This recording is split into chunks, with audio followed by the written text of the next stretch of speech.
Hey, and welcome to A Positive Thought.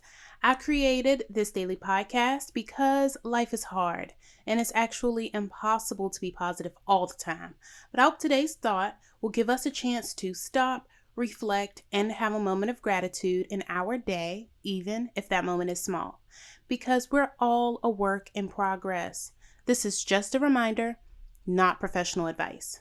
I'm your host, Candice B, and today's thought is, it's okay to rest.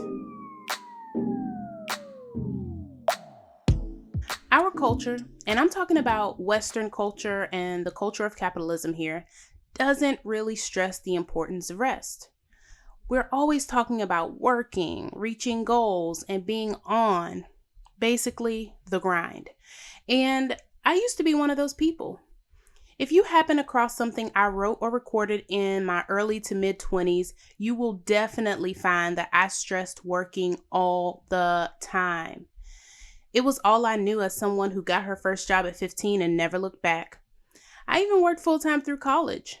I thought it was the only way I would ever be successful. That was, of course, before my definition of success changed. Nowadays, you will hear me stress the importance of reaching goals, having dreams, and even ambitions if that's your thing. But I also think rest is an important part of having a healthy and enjoyable life. I might even say it's one of the most important parts. So today, I want you to think about the last time you really had a day of rest. No housework, not being responsible for anyone else, not taking on other people's emotional burdens, but a day of true rest just for you. If nothing comes to mind, or you think about a day of rest and realize that maybe you actually didn't rest like you thought, that's okay. It's important that we all think about what resting means to us. A day of rest doesn't mean that you sit around your house and watch TV all day, although it can. Sometimes a day of rest is turning off your phone and being alone just because, or taking a day and going out into nature, or spending a day with the person you love doing activities you enjoy, like cooking. I heard some of y'all enjoy that, right? It could even mean writing or working on creative hobbies and ideas that aren't attached to money or career. If you've always loved painting, maybe your day of rest involves a trip to the craft store, a canvas, and time to yourself. I generally get at least one full day of rest every week. I'm extremely selfish about it, and I don't make apologies for that. Although my day of rest might include binge watching, I'm usually active in some way because that's what I like.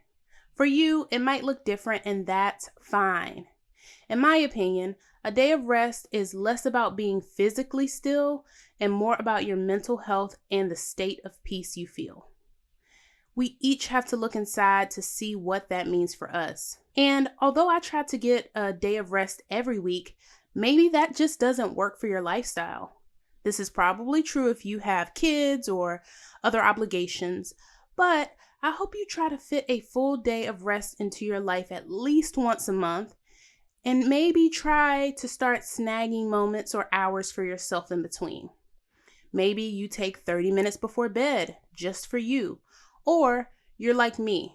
When I go home to visit family, I can only sneak the moments in the morning when everyone is asleep. So maybe that's kind of how your life is. I don't know. Make this work for you without feeling guilty if you can't do it all the time.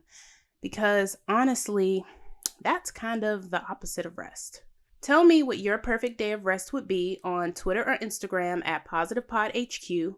And please share this podcast with at least one person who you think needs to hear it, because I would appreciate that so much.